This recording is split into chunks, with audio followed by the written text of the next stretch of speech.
taking time of your afternoons This meeting is being to recorded. join this happy hour. I think that it's a pretty important one, as we had a major piece of legislation get passed that is our most ambitious climate bill ever in the United States, but also nicknamed the Inflation Reduction Act. So we're here to break it down. We have the pleasure of being joined by experts on this subject, who I'll introduce a little bit further on, but you can see them as Nick and Ellie that are joining us. And we also want to take the time to thank you for being part of our community. So this is a little bit of what we started doing, these virtual happy hours due to COVID times, but we've been around for about 20 years or so with a mission to help educate and accelerate the transition of Central Texas towards clean and renewable energy. So we do this through our different ways in which we educate and advocate for different technologies that mitigate climate change or that stimulate healthy communities, and above all, that increase kind of a strong local economy. So we really do kind of place support in those local businesses and the impact that we can have on our schools and our neighbors. So if you're not too familiar with it, with Solar Austin, we'll post a link later so you can be subscribed to our newsletter. But this is a brief snapshot of our board. Some members are missing, but it comes from a very diverse multitude of people that have worked within the city or within the national sphere of energy, and how we can come together to volunteer and make fruit of this next stage in the organization. Tatiana became our first paid employee, and she's our executive director. So she helps lead a bunch of different initiatives that we have, organizing committees such as events, which I lead. And then there's also policy, there's projects, there is education, there's pathways. So we definitely couldn't do this sort of work without your support. And that comes both in time and in money. So if you're interested in joining our group of volunteers, please feel free to start following us for other opportunities, or send us an email at info@SolarAustin. Or if you can't donate a little bit of your time, then feel free to just send us $5 or any amount you're comfortable with. It can really go a long way, to support these programs. And I'll share a little bit about the recent developments that we've had on our programs. But most recently, we were part of a national fundraising initiative called A Community Thrives, which is organized by the Gannett Foundation, which is the owners of the Austin Statesman and USA Today.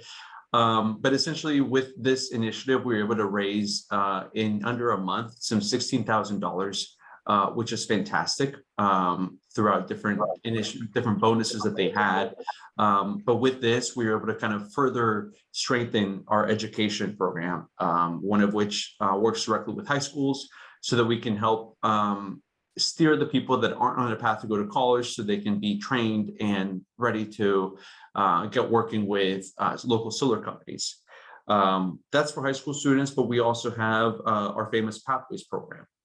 With Pathways, we're able to connect students of universities that are traditionally of a minority background that want to work in clean energy, and we connect them with clean energy companies, such that they can get an internship, they can get experience about what it is, and they can understand that this segment and the sector that we're in requires all sorts of people from all backgrounds with all sorts of capabilities, and it's not just the engineers and it's not just the accountants. So with the Pathways program, it's fantastic to know that we've evolved, and other cities in the state have followed our pattern.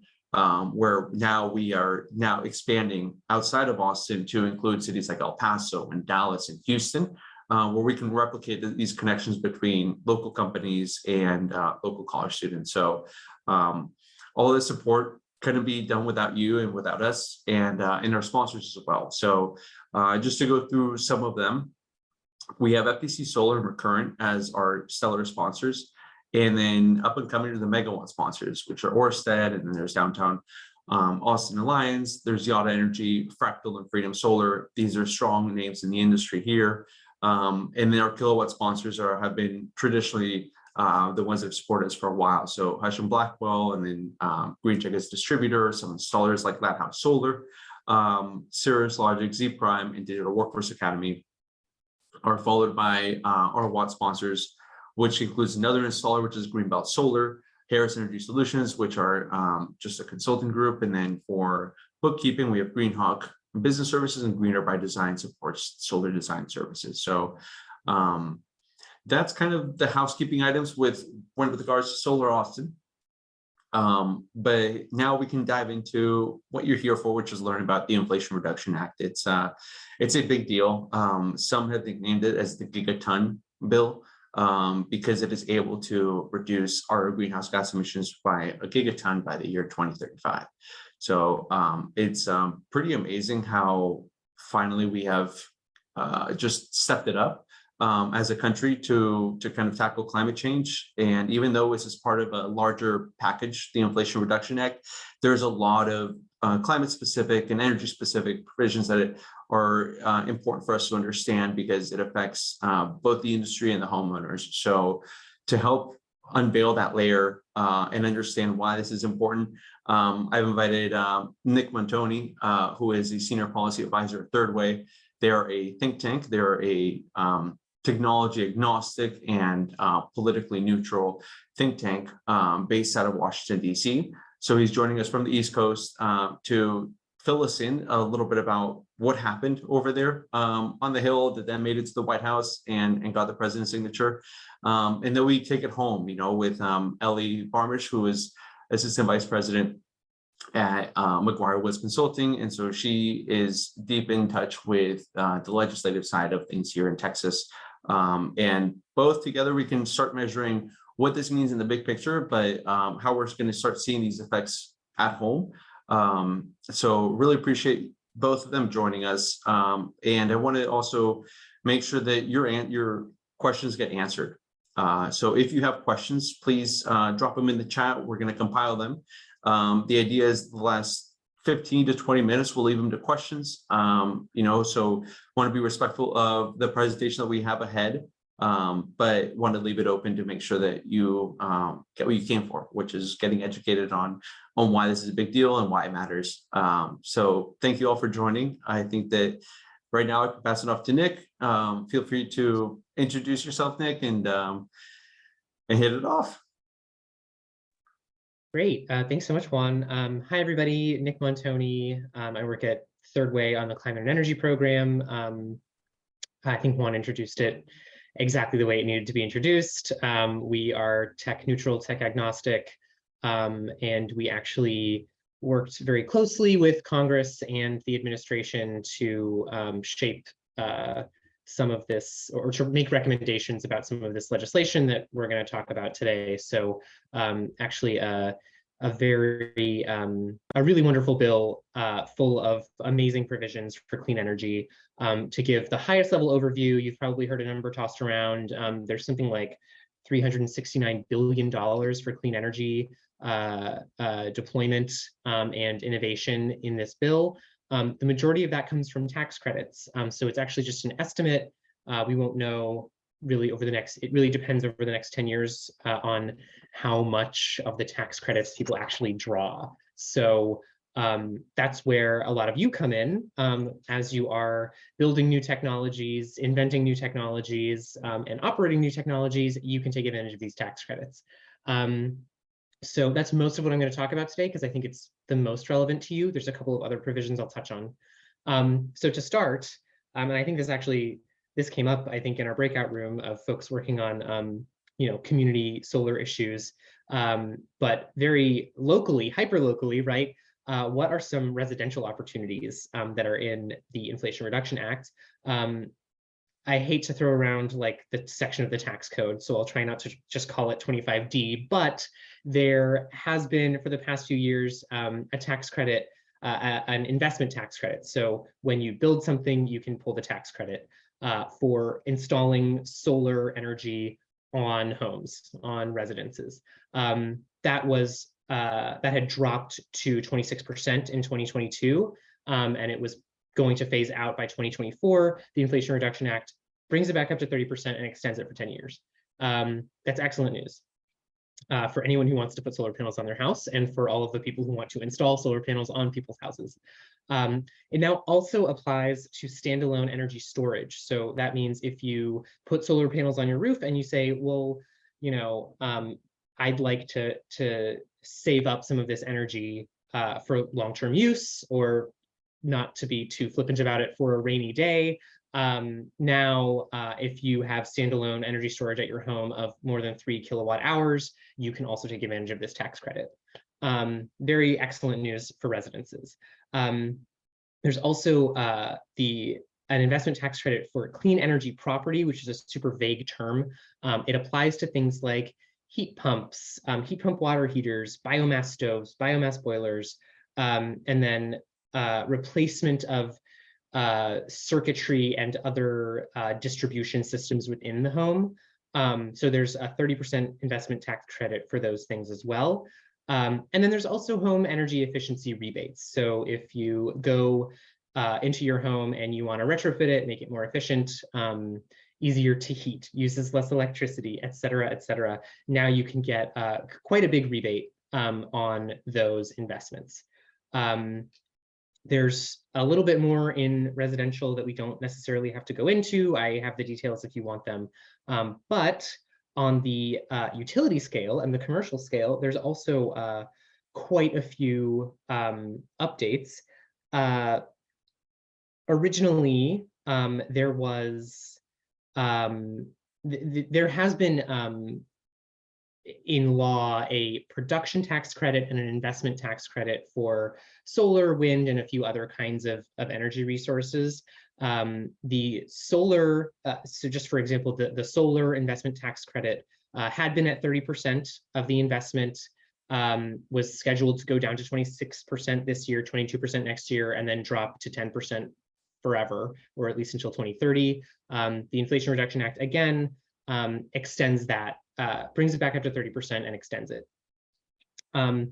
Now, that being said, the actual details of the new ITC and PTC are very complicated, but they are no longer specifically for solar or wind or any other, they're tech neutral, tech agnostic. So if you are building clean energy, if you are putting steel in the ground, building new assets, you can get an ITC. And if you are generating clean energy, you can get a PTC. Energy storage is only eligible for the ITC. That makes a little bit of sense because it's sort of hard to think about energy storage as generation, right? You're already generating it. Are you double counting if you're also delivering energy from the storage? There's some good questions there that I don't know how to answer. That's for a lawyer to do. But you can also, if you are putting in a small project and you need to get it interconnected to the grid, you can get an investment tax credit for that.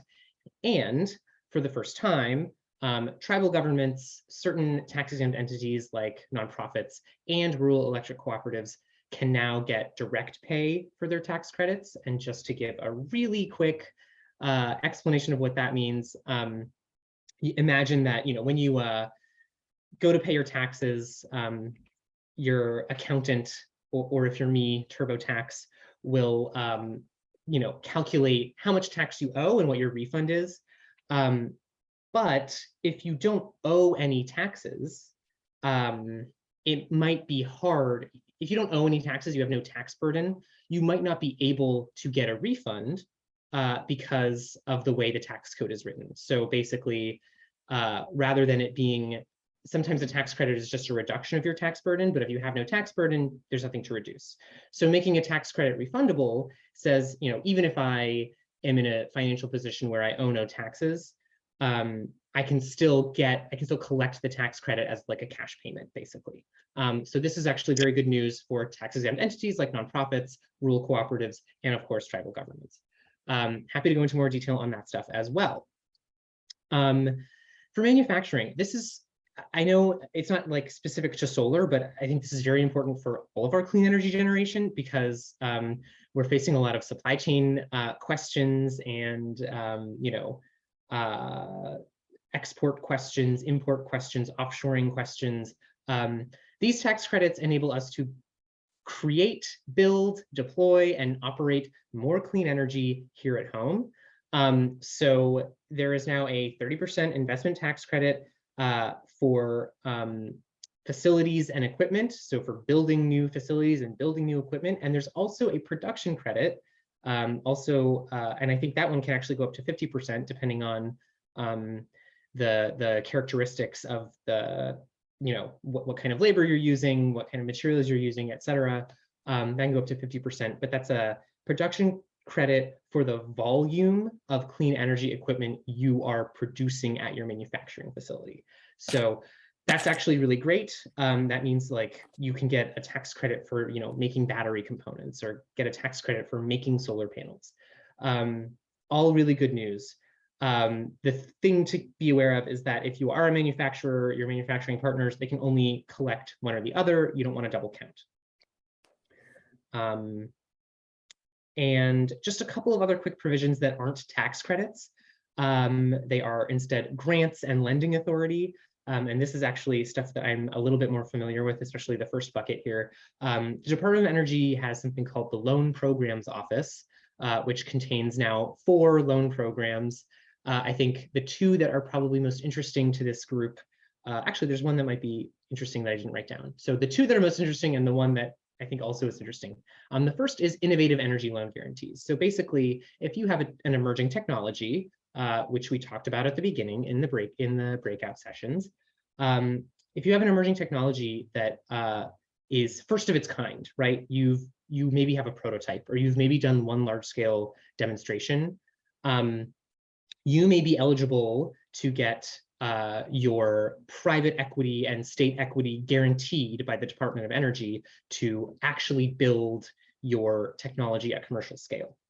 The other lending authority here that is brand new is an energy asset refinance capability. So basically, if you are a large operator of some infrastructure, say a coal plant, and you know that your coal plant will be retiring, you can get cheap, low-risk debt from the Department of Energy to convert your coal plant into some other kind of clean energy generating facility, a nuclear plant, a solar facility, a wind farm, you name it. The third one I'll point out that I didn't put on the slide here is that the Department of Energy has run something called the Tribal Energy Loan Guarantee Program for quite a few years. It's actually largely been an unsuccessful program because of certain financial considerations and bureaucratic hurdles. It's received quite a few updates and quite a bit more funding over the past year to make it more accessible to tribes. So if you are involved with tribes who are trying to build out more clean energy, develop their own energy independence, work on microgrids, et cetera, that is a program to consider. I won't go into too much detail on the other 2, but good to point out, especially if you're interested in solar, there's tons of grants for rural energy cooperatives to purchase renewable energy. And there's also a new loan authority, loan programs for construction of transmission and distribution, which we know will be incredibly important if we are going to build more renewable energy. I think that's everything I had. No, I have more. Just some quick notes on how the Inflation Reduction Act might impact Texas. I know Ellie will get into this, so I don't want to belabor it. But there are millions of low and moderate income households that are going to be eligible for the rebates I mentioned at the beginning, the efficiency and high efficiency upgrade rebates. We expect over 1 million Texas households to be able to install rooftop solar as a result of the expansion of 25C and 25D. Those are the residential solar and clean energy property credits. The bill will bring $66.5 billion of investment in large-scale clean power generation. So that's for anyone who's working on the utility and commercial scale side of things. Electric cooperatives are huge. They serve 2.5 million homes in Texas. So now that they're eligible for direct pay, that's a huge bonus for them, and they can provide even more cheap energy to folks around the state. And the manufacturing tax credits are going to benefit the nearly 900,000 manufacturing workers in Texas. So overall, I gave you the high level, but also this bill is going to help, hopefully help all of you very particularly and specifically. And again, happy to answer whatever questions I can when we get to the Q&A portion. And thank you all for listening.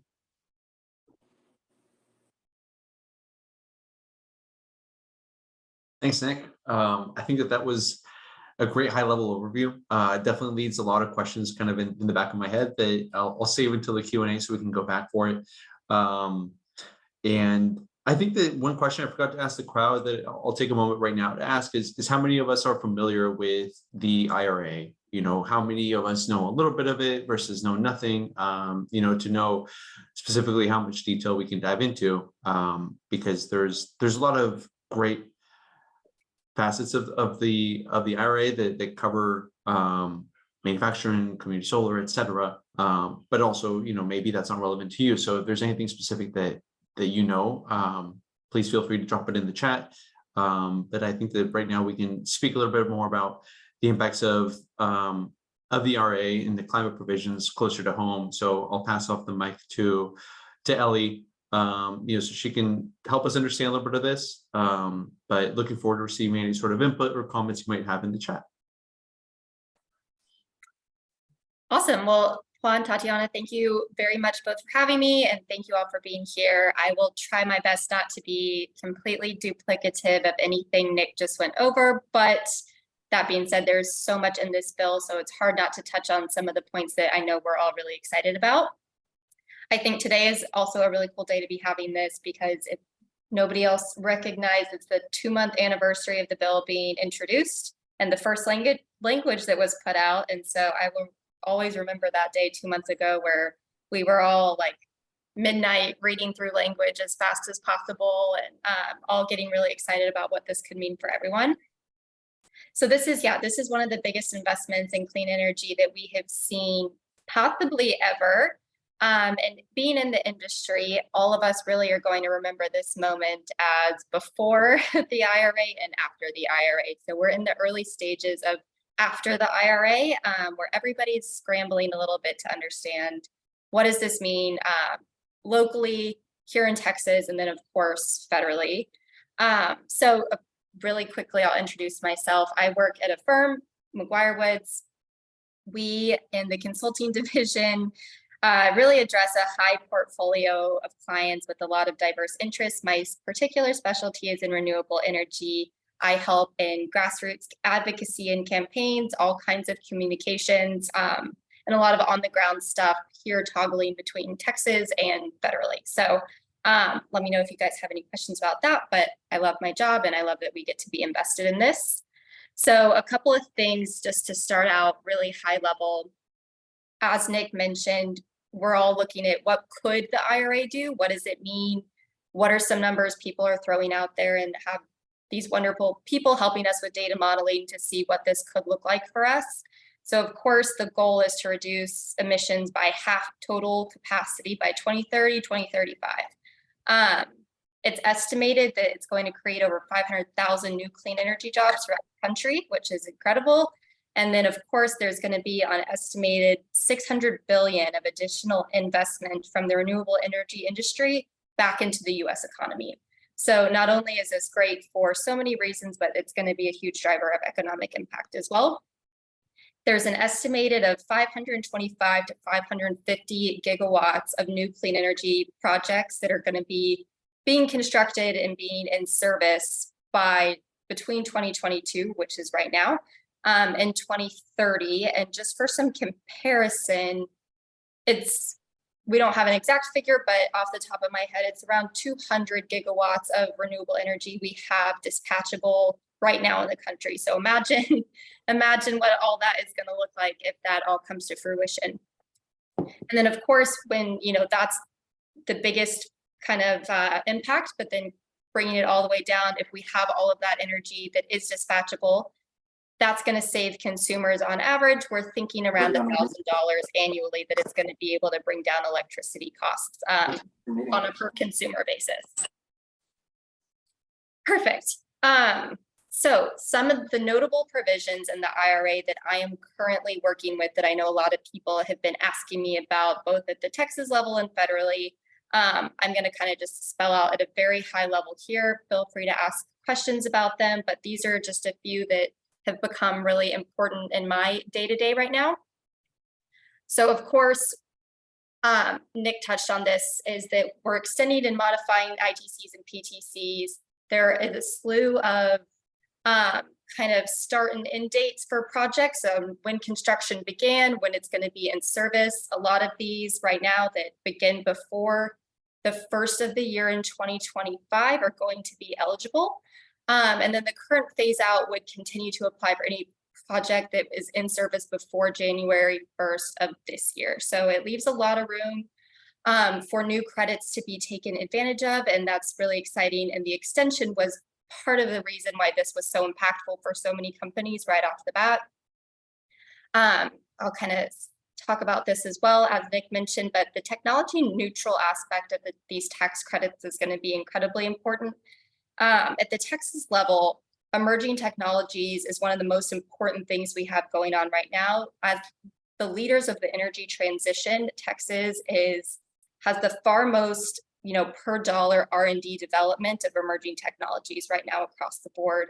And Houston is a great example of this. Austin is a great example of this. And so making sure that there was room in this bill for all forms of technology, not just the kinds that we are already seeing really prevalent right now, is going to be incredibly beneficial for us, specifically Texas, in the long run. And so it's something that we're really excited about.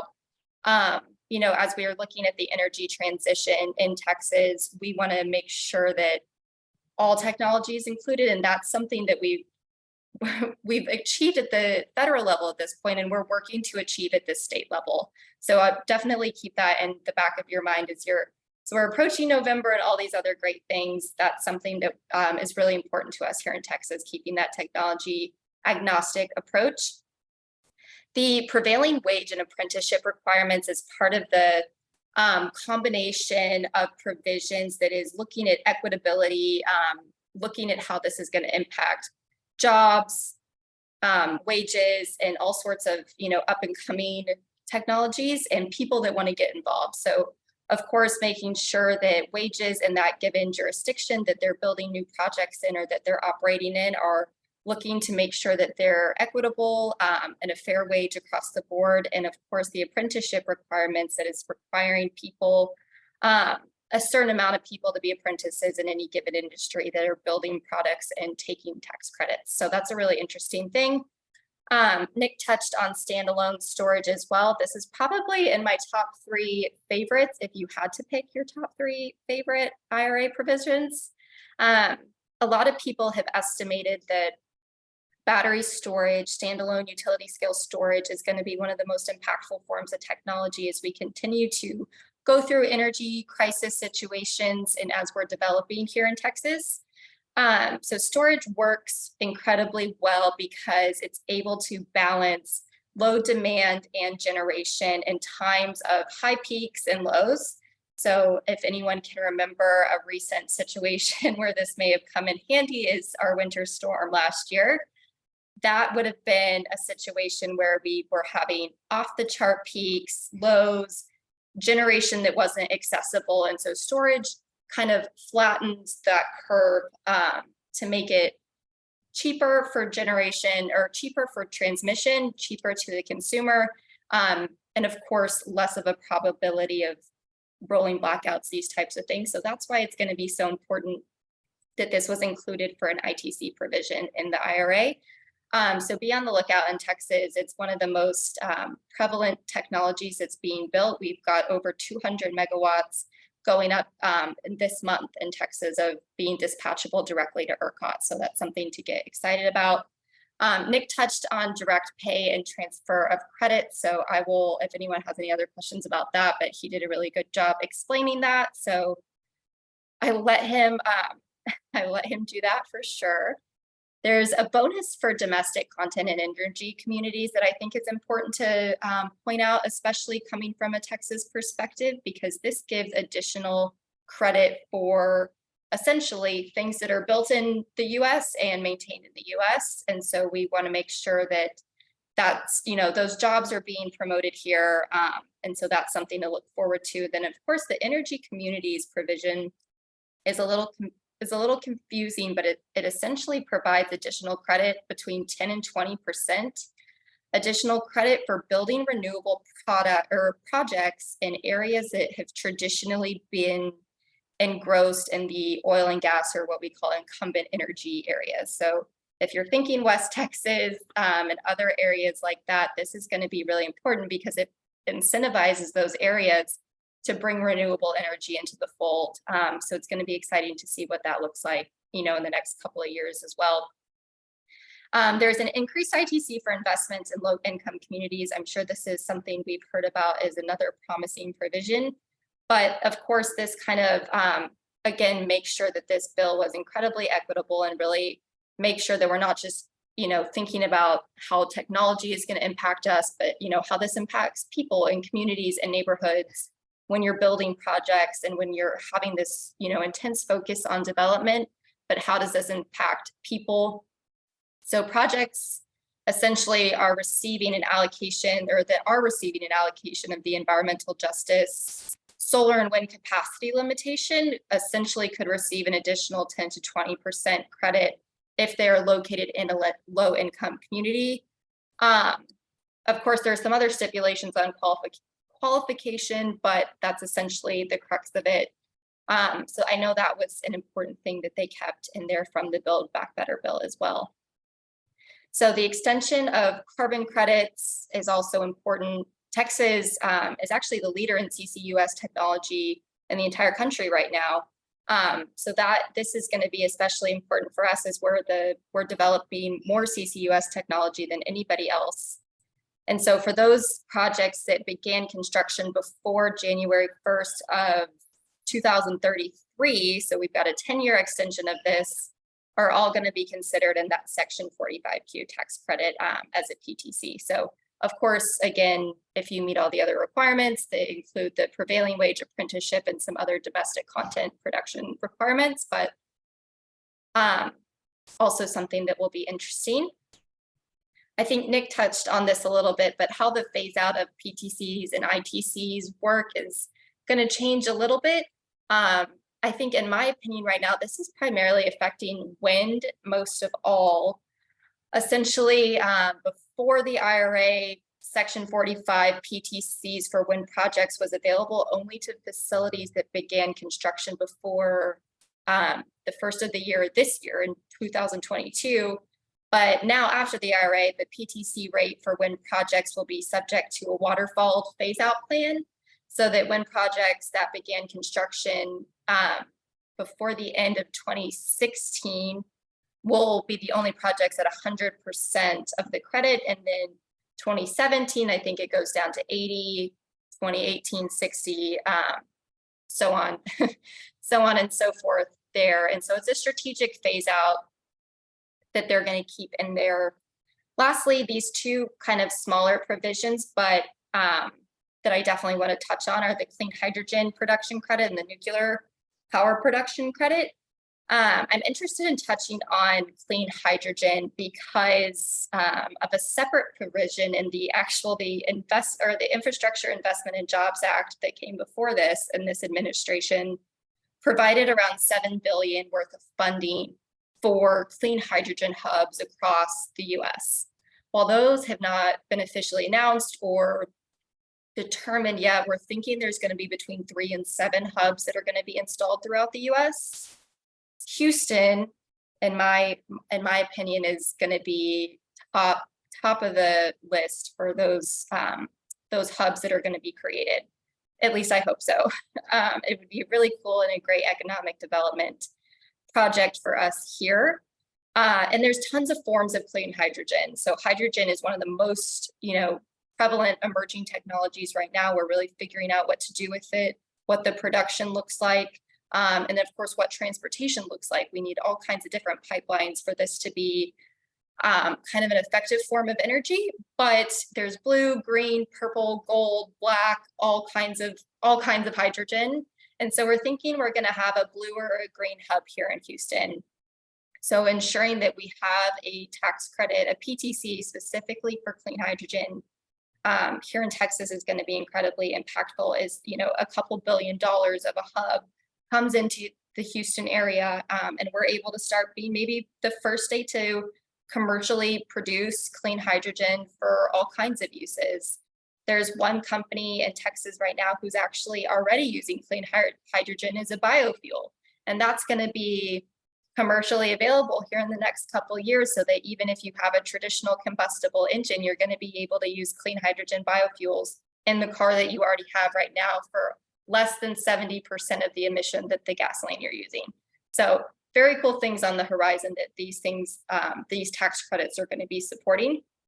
And then lastly, I always include the nuclear stuff. I think people are genuinely interested by it. Again, it's not very prevalent, and there's a slew of commentary on the option of nuclear right now, but small scale nuclear reactors are on the verge. And so this is going to allow us to kind of explore that. And again, Texas is really at the forefront of exploring what small scale nuclear energy may look like. So we like to call them tiny nukes in a fun way. So we're excited about the tiny nukes.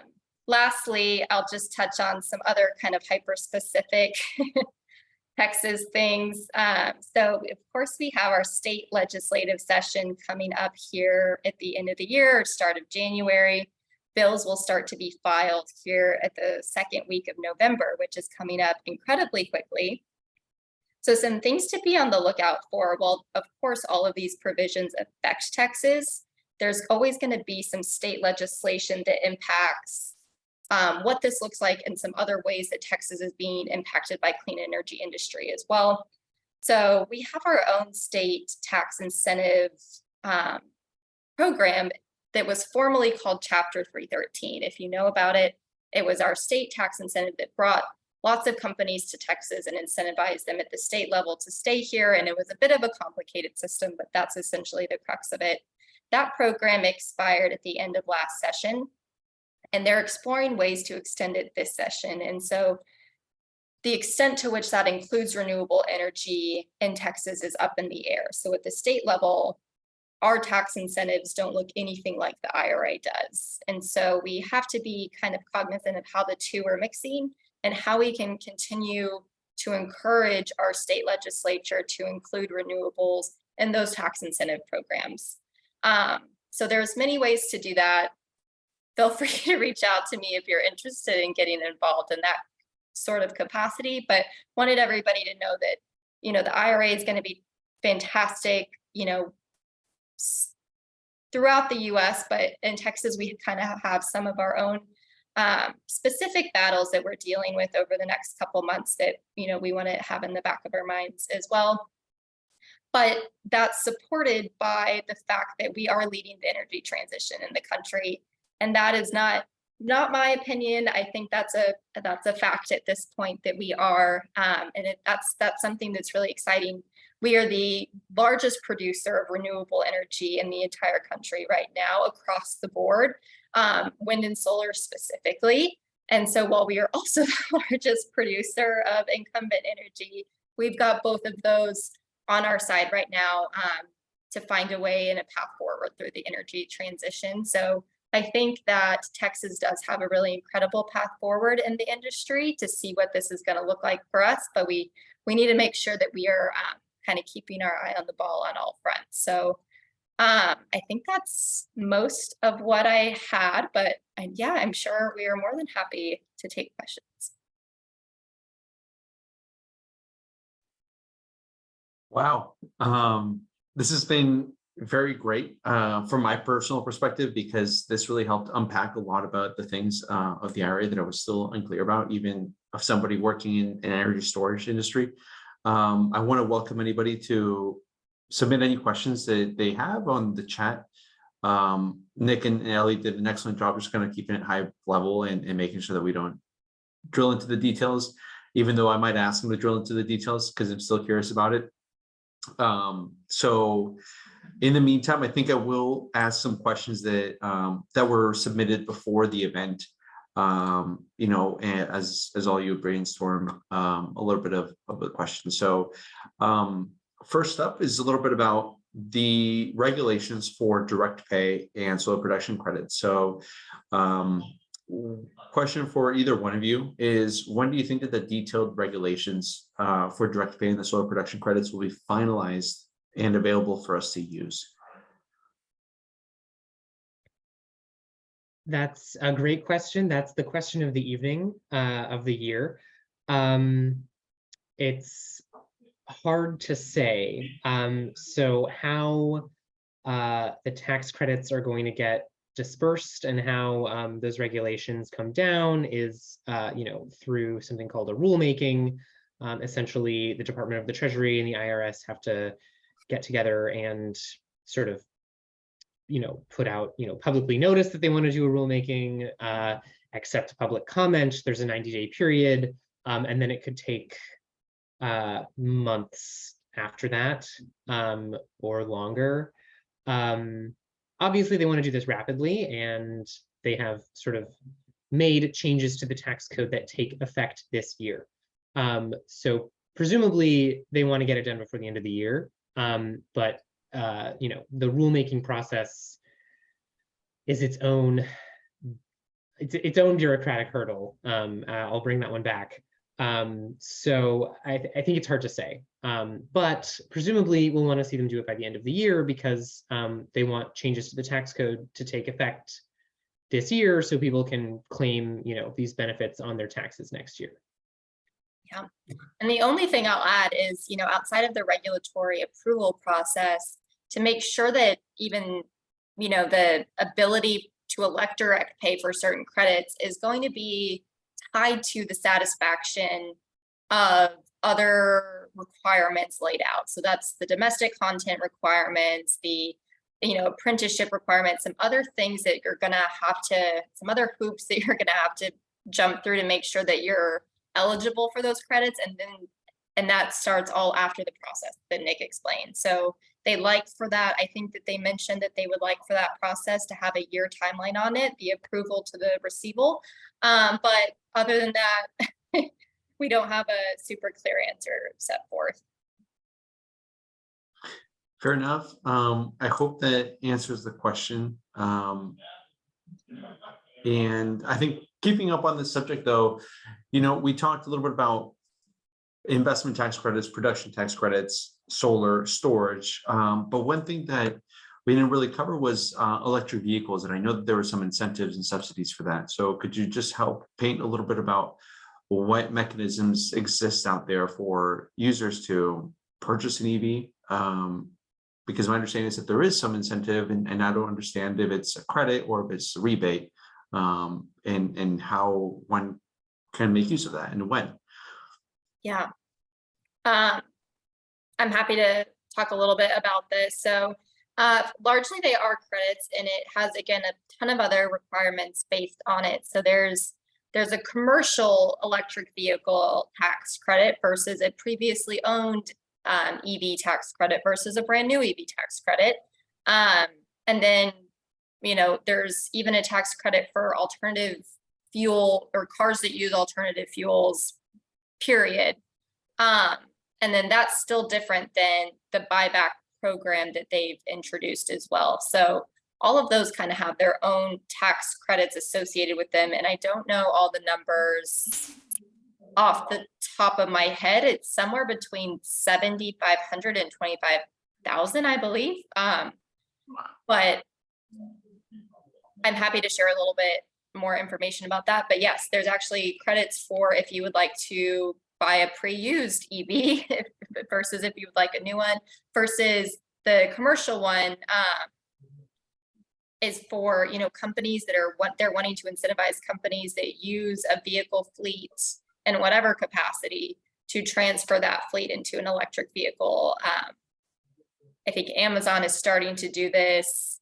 Other smaller companies are starting to do this, but what happens when FedEx transfers all of their fleet into EVs? And Hertz has made an initiative, $1 billion initiative, to convert all of their rental cars into EVs, and so that's what that's going to be used for. But of course, there's some individual credits there as well. And I know that the buyback program has been established, but I don't know as much about that. So I don't know, Nick, if you do. I'm not familiar with the buyback program, but the only other thing I'll add is I think, we've made a couple references to the Infrastructure Investment and Jobs Act, IIJA, also called the Bipartisan Infrastructure Law. Those are the same thing, in case you weren't sure.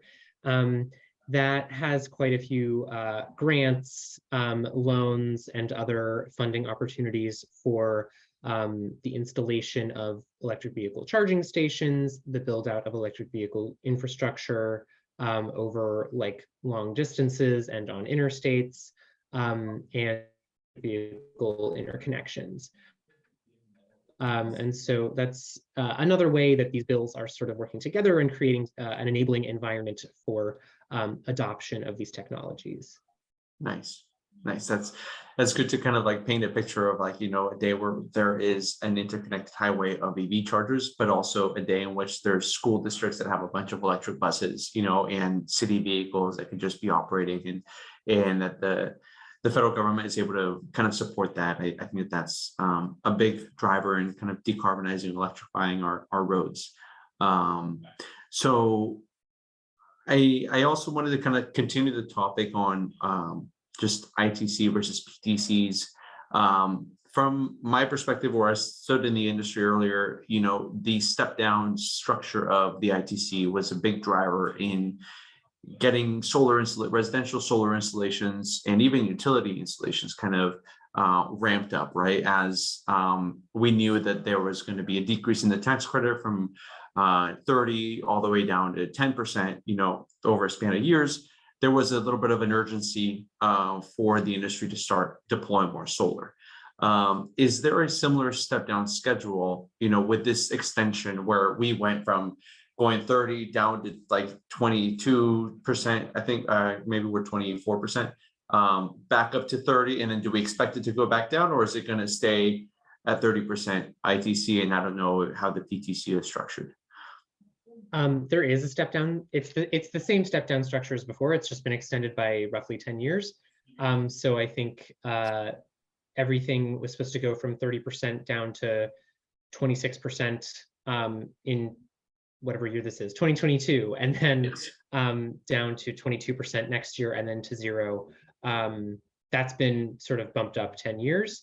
I think the only major difference is that now it's not just the tax credits aren't just like a flat 30. There's these bonus credits that Ellie mentioned quite extensively for domestic content, using project labor agreements, et cetera. So the actual value of the tax credit is not quite as fixed as it may have been in the past.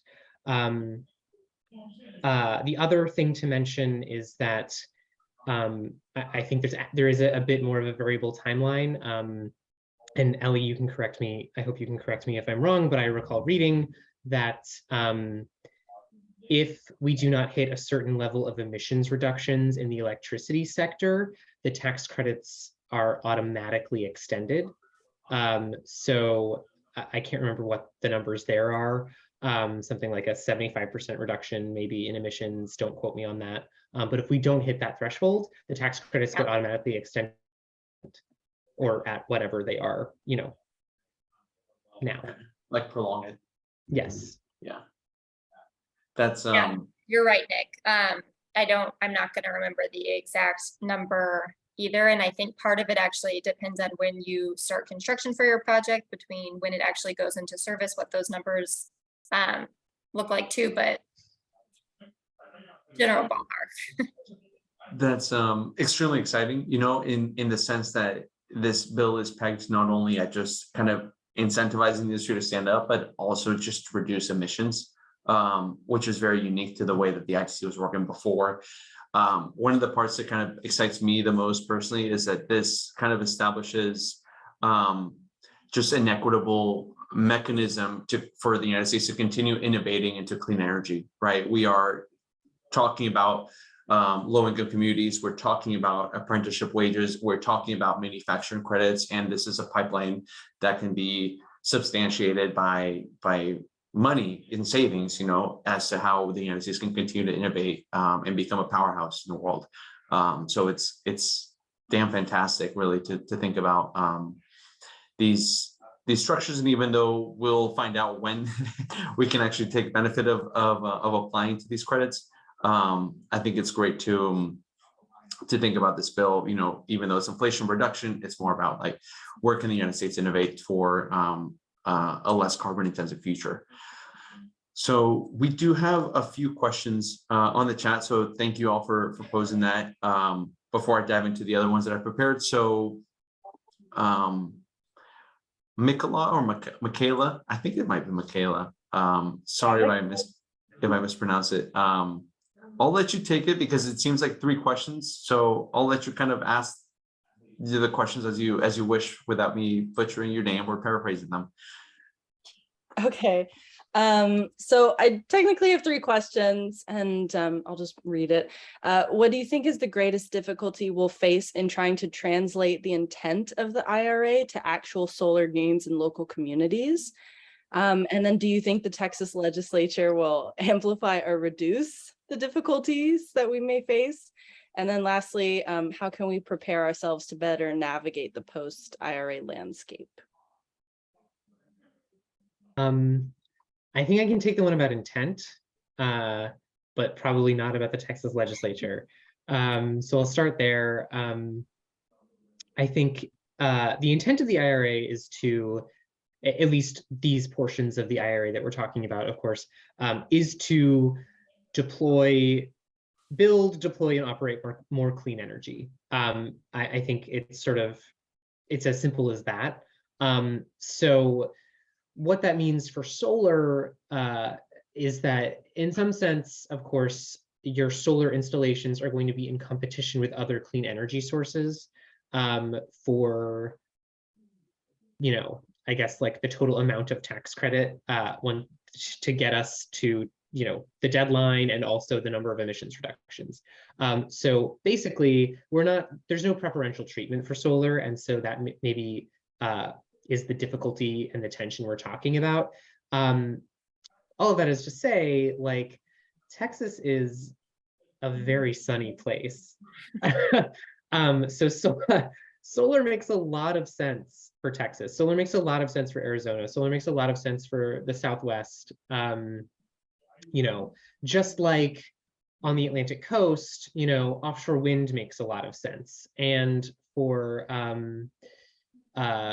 places with other certain abundant resources, hydrogen might make more sense, or geothermal might make more sense. So I think you overcome that difficulty by like recognizing what resources are available and like playing to the strengths of the market you're in and the demands of the market you're in.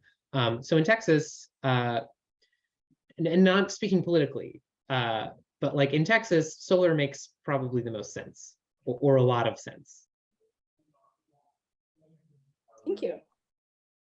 Yeah, so I can touch on the ledge. So yeah, I mean, the odds that it's going to be harder to expand any kind of renewable incentives this session, it's going to be harder. The odds it's going to be easier are low, just from looking at the landscape, state of play in Texas, how things are going, how you may predict elections are going to turn out. It will likely be more difficult, especially with the expiration of Chapter 313, right? So that is our biggest driver of bringing these companies to the state right now.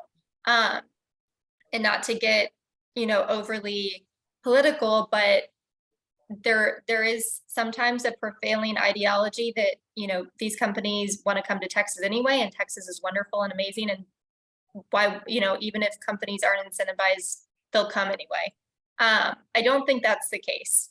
There are lots of other great states, and while we are one, this is not necessarily how this works. As we just saw the federal government unleashing all of these tax credits, this is what we need to make sure that these industries are amplified the best that we can. And so if we can't support that with legislative efforts this coming session, it will be more difficult in the long run, and in the short run, it will just be more difficult.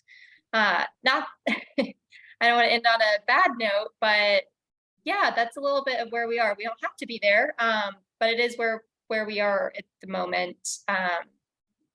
So So if we can end it more on like a pragmatic note, which was a question I had for you, you mentioned that you had different ideas about how we can get involved to support more pro-renewables legislation.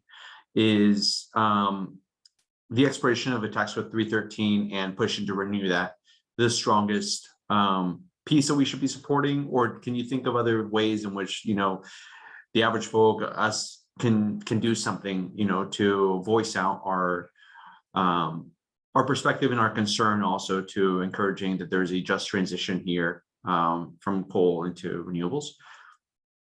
yeah, absolutely. So, you know, everybody's going to be asking you to get involved in a lot of ways between now and November and after, as the ledge starts, right? But as you know, someone that works in and around the space a lot, it sounds so cheesy, and sometimes I hate even saying it, but it means so much to reach out to your local representatives. And I know everyone here has probably heard that 1,000 times, but I can tell you from firsthand experience that, you know, at the state level, a small handful of constituents can really change the mind of a representative to vote one way or the other. So I'm happy to pass along some information about specific things to talk about.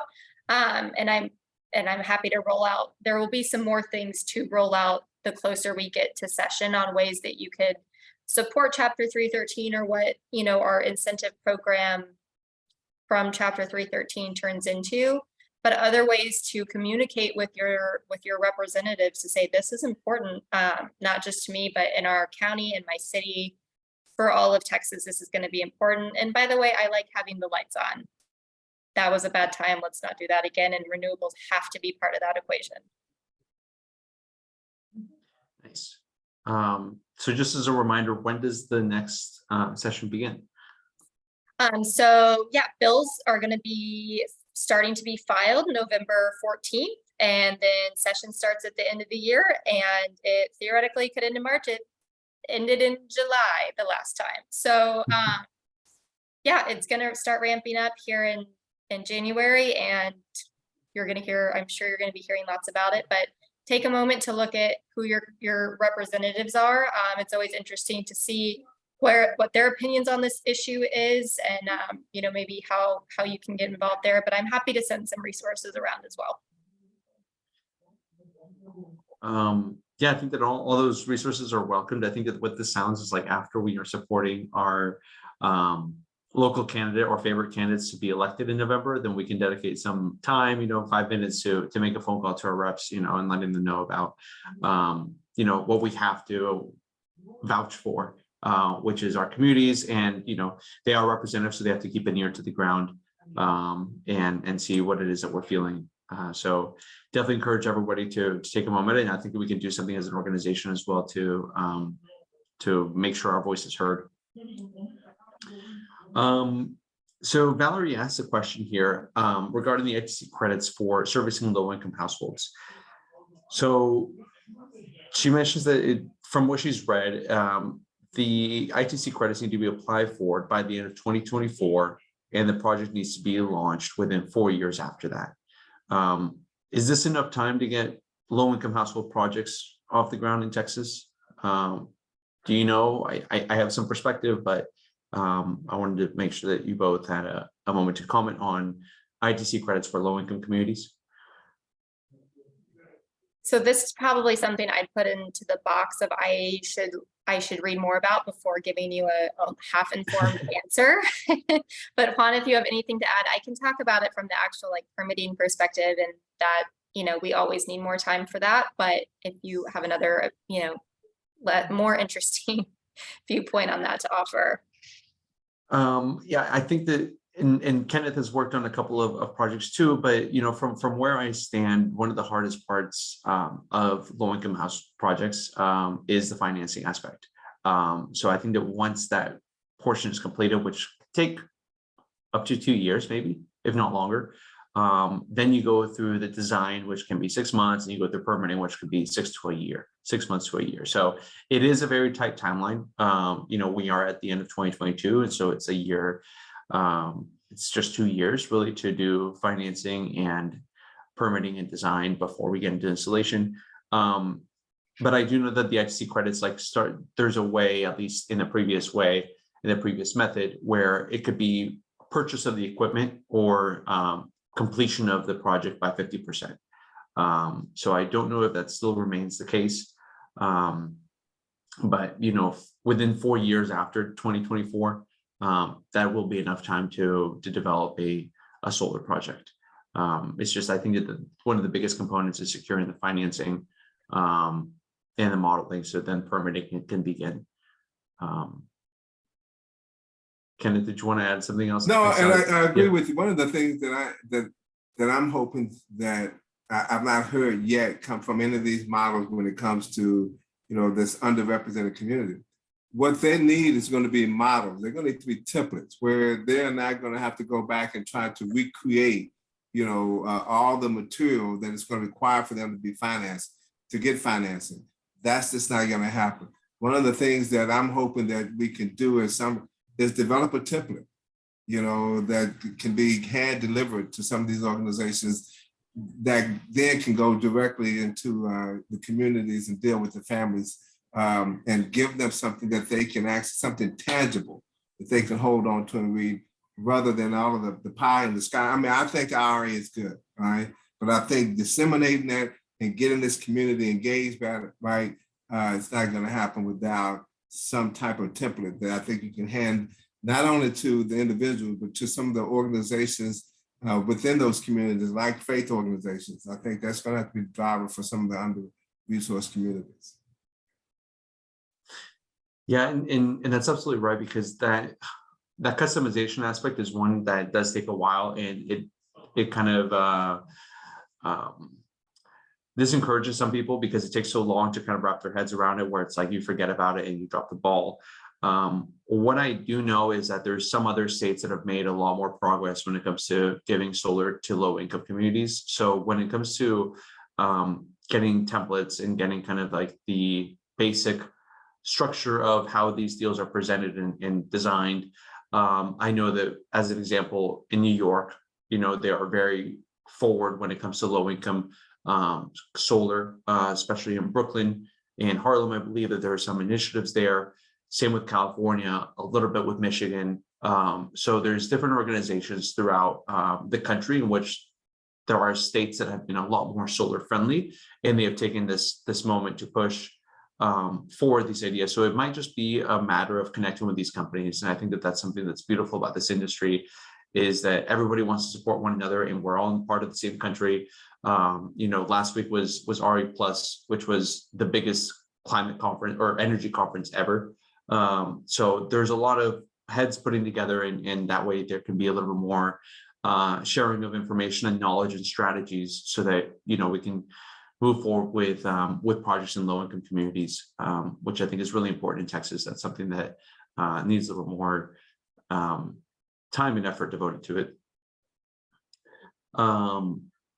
I guess on that subject, I won't ask it just yet, but another aspect I want to talk about was about water. So we talked a lot about energy, and I know that this is kind of like a curveball thrown at you both, but there is a very strong nexus between energy and water. Water purification, transportation, processing is one of the most energy intensive things that happens in the energy industry. Or is there anything that you remember from the IRA, perhaps, that is related with water, or related with how we can be more efficient with energy intensive processes such as water treatment?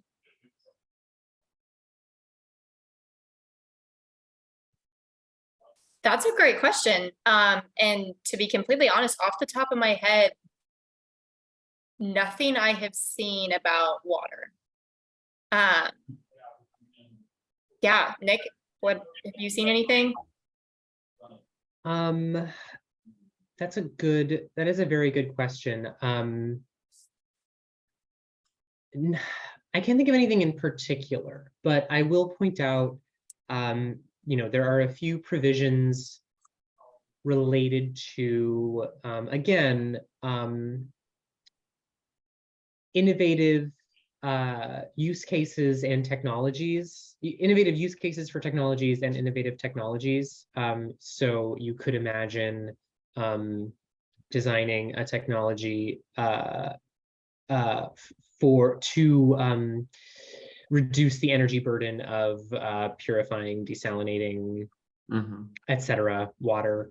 And there are also provisions for advanced industrial equipment deployment and upgrades, which we might imagine could also apply to some of these water processes. That's going to come down to federal government rulemakings, again, bureaucratic hurdles, whether or not that applies. But I think, so nothing specific to water that I can think of off the top of my head, but there are things specific to industrial processes, energy efficiency, innovative technologies and processes that I think would have overlap with what you're asking. Okay. Yeah, I mean, to Nick's point, I think, this has little to do with actually what the IRA says, but just technologies that, I've come across coming out of Texas right now that are interesting. There's a couple of companies kind of reinventing the wheel on how we reuse produced water coming out of like agriculture, and what we can do with that to feed the renewable industry. And part of that is really related to like our quickly growing agrivoltaic section of renewables, which, like Nick said, Texas is incredibly profitable in the solar, area. How do we mix agriculture into that, make it, something that both like rural farmers want to be a part of and our renewable industry? So there's people using this produced water technology to combine with agrivoltaics to make this little microcosm of technology that's actually being tested on over like 3,000 acres of land right now in Texas. So that's cool. That is, and that testing can be incentivized too, right? Yeah, just kind of anticipating of the problems of the next, this bill looks 10 years or so. And I think that afterwards, we're going to get into water issues, and water and energy have always been really, really intertwined. So that's kind of why I threw that out there. We have about 5 minutes left, and I want to give everyone an opportunity to ask any questions that they might have, or share with us perhaps like what is the most exciting emerging technology that they're looking forward to, or what is it that they might be curious about when it comes to the IRA. So feel free to unmute yourselves and ask anything, or share with us kind of a technology that you're excited for. I think hydrogen is one that I look forward to, because we saw a bunch of cars that were like hydrogen fuel cells, and then all of a sudden we stopped seeing them. So I wonder, will they be making a comeback sometime soon? Which could be. But in any case, yeah, thank you both for showing up, and I'll leave it to the rest of the group right now to see if there's any last statements or last questions that they want to ask. I thought the information was very good. I thank both of you for the insights that you provide, and don't be surprised if you see me reaching out to both of you in some capacity. Thank you. That's super nice, and please do. I saw you taking copious amount of notes over there, Kenneth. You're having some ideas that will then, just simmer down, and then you're all gonna recapsulate them and make something good out of them. I already know. I just wanted to take a quick second and say that I know that we have lived in a virtual world for years now, and we very intentionally made the choice as Solar Austin to continue offering virtual opportunities so we could welcome guests like Nick all the way from the East Coast, and Ellie locally, but that we sometimes need to grapple with these bigger topics and phone in the experts and allow this space So thank you for bearing with us through a virtual session. We have so many more exciting in-person and virtual things happening at Solar Austin, but I wanted to give a big shout out to Nick and Ellie. What y'all missed before joining the call was they were like, I don't really know how y'all found us. And I was like, we picked a topic and then we Googled, and y'all are the willing recipients of said search. And they bring so much expertise and so much ambition and things that make us feel so hopeful for what is to come in the energy sector. So just wanted to name explicitly, thank you for sticking with us through virtual. Virtual is what allows us opportunities like this to really jam out together. At the same time, subscribe to our newsletter because there will be some cool in-person events happening soon. We'll give you a little bit of a teaser, but it'll be a little bit of a competitive nature of sports and games, but at the same time of fundraising and networking and community building that will be happening by the end of the year. So we have good events planned out, and we look forward to just staying in touch with all of y'all. So I see a lot of new faces. Thank you all for tuning in, and I really hope that it was worth your time. So Ellie and Nick, full of gratitude. You're welcome. Nick, anytime you're in Austin, let us know. You got a house here. Even though you're from Houston, we'll probably have a house there, but this is Austin. So we keep it weird and welcome to it. I'll let you know. Absolutely. Thank you.